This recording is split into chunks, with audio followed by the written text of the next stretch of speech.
to stop a team that gets that hot shooting in the first half? We talked about it a little bit at halftime, but what do you think was key to that success for them? Well, I think I did a bad job of changing the defenses up a little bit. You know, we, like I told you at halftime, they're pretty good at beating us off the dribble. And, you know, obviously if we played the game Thursday night, we have a much greater feel for this team and that we're playing. So, you know, this was kind of like our first crack at them. And, you know, we should have played them more man, maybe go zone a couple of times instead of coming in with the idea of going zone and playing man a few times. So, you know, I told the guys at halftime about 6 of those threes are on me because I had them in the wrong defense.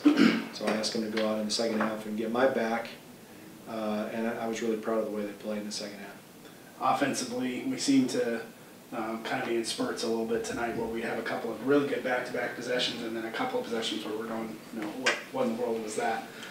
So in the first half, how did you keep your guys focused, knowing, you know, Southern Wesleyan was shooting the lights out of 3? Offensively, what were you telling the guys? Yeah, basically we just wanted to do what we've been working on. We kept trying to get the ball, you know, just around the outside instead of going inside, and towards the end of the half we started getting the ball inside more, and that really opened things up for us. And you know, it's just a matter of executing the things that you've worked on and trusting those things, and then going out and doing them at a high level. All right, Cam, we're going to talk a little bit about other things, and then the game we'll get into a little bit. But kind of going into this game, knowing it was your last game, Bruins uniform on, just take me through some of the motions and the things that are going through your head as you were suiting up tonight. I mean, since this is my 3rd year, the fans have been incredible all 3 years. Considering we're a brand new program, we really didn't know what to expect. And that student section, certain alumni and faculty and staff that have come out to every single game, I think that was what really kind of set the tone. It was just really makes this opportunity special. But at the same time, I told the guys at the beginning of the game, Coach Ring actually let me give the game pep talk, and I said, you know, we've got 40 minutes tonight, and we've got 40 minutes 2 weeks from now. So it's not over, and we need to focus, and we need to get better tonight so that in 2 weeks we can play again. So, as you played your last game, what is one thing that you're going to take as a senior that you're very proud of, as far as you know, as you mentioned, we're a very young program. As you've worked hard day in and day out, practice in, practice out, and especially overcoming some of the injuries that you've had early in your career with us. As you played your final home game now, what is one thing that you're proud of? You know, as you take off that home jersey, kind of the last time. Really the growth of the guys, the growth of the team. I patted Marshall on the butt after the game, and I remember the first scrimmage that I didn't play in because I had busted up my ankle, and he was probably the most scared kid I've ever seen out on the basketball court. And I'm sitting there thinking, like, buddy, you can play. Like, I've seen you in practice. And to see his effort and resiliency this year, and it's not just him. I mean, Che, Dustin, any of these guys, Kyle has come so far since our first year. So really just seeing the growth of those guys is what's really special to me. Talking about the X's and O's now of the game tonight.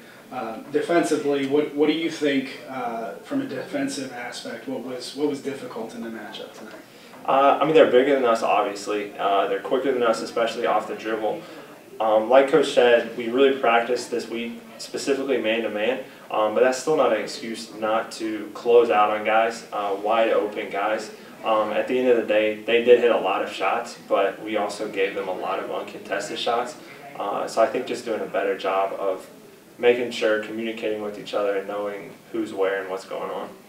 You mentioned, and a lot of people think, okay, this is the end of the season. It's not. We still have the regional playoffs coming up. So depending on who we get, obviously it's going to change up the strategy and that kind of thing. But what do you guys take from tonight that you're going to build on going into the regional playoffs? I was really proud of the second half, and I know Coach Ring was as well.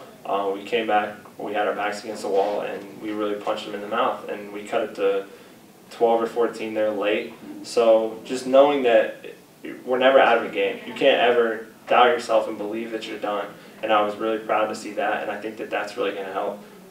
We've talked about it. It sounds like we may be playing Carver in the first round, who we played last year, and we didn't fare too well against them. So there's going to be a little bit of revenge, and we're going to be excited for that. So, Coach, kind of the same question as we. oh, He's owed it. There you go. He doesn't want to give it up. But Coach, as we look ahead now, kind of some closing thoughts about this game. But as you look ahead again, there's a little bit of uncertainty, not knowing. I mean, we might play Carver, we might play somebody else. But as you take from tonight a very tough region opponent in Southern Wesleyan, how is that going to help us prepare for it? Yeah, I think that there's a couple of stats that I want to bring out. We had 12 turnovers against a pretty difficult. They didn't come out and do that half-court trapping and stuff that, if the game would have been closer, they'd have trapped more. But even when they did, we didn't turn the ball over. So I think just the confidence that if we do play Carver, they trap in the half-court a little bit. And so the confidence that we can actually take care of the ball against pressure. We had 18 assists on 23 baskets. That means we were really sharing the ball tonight, doing a nice job. And ultimately at the end, we out-rebounded this team 30-29. So, I told the guys in the locker room at the end of the game that I can live with this effort. Second half, the effort was fantastic. They still shot the ball way too well. I mean, I think they shot at 57% in the second half and 57% in the first half. It seemed like the first half was a lot worse than the second half. Obviously, we were scoring more in the second half, so it didn't seem as bad. So I think just the ability to lock horns with a very athletic team, and I think we learned a little bit about ourselves tonight. Maybe we should have a little more confidence in our man-to-man, and use the zone a little more as a secondary where we've been on a roll now where we've been using a lot of zone in the man-to-man secondary. So it's going to depend on the opponent. And then we got to the free throw line tonight. We only got there 23 times, which 25 is our number. But we shot 83%. So a lot of really positive things even in the defeat. But I just say about this guy right here, he just persevered. First year we're all excited, we got all this new and everything's, and he doesn't even get to participate in that, but yet he was always there. He was at practice, he would travel with us some, and just he was there, and I'll say the same thing for his parents. His parents were there too, even though they knew he was never going to see the floor because he had torn his ACL. And so just to have that kind of commitment to this program, and then year two, as he's getting back, and we get some players in that pretty much take up the minutes that he was going to play, and didn't complain, didn't argue, didn't fuss, just got after it and worked through the year, letting that knee get strong, and then like the last. Open gym before we start, he blows out his ankle and he's out for another 5 or 6 weeks, and just never gave up. And the attitude was fantastic. It was always positive, and I'm going to miss him. I'm going to miss his attitude. I'm going to miss his effort, and just that perseverance. And he's going to do great things in this world because he's not going to let anything stop him.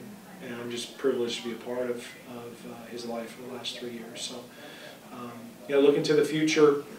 More than likely it's going to be Carver. It could be CIU, but I think it's probably, it depends on how the other teams in our region do, but I'm anticipating we play Carver. And it's going to be another challenge. Very athletic, long. They started the game last year with 2 dunks on us, and really it was a 5-point game, and then we started fouling at the end, and they ended up beating us by about 12. So we got a week and a half to figure out who we're going to play and get ready for them. And it's been a good season.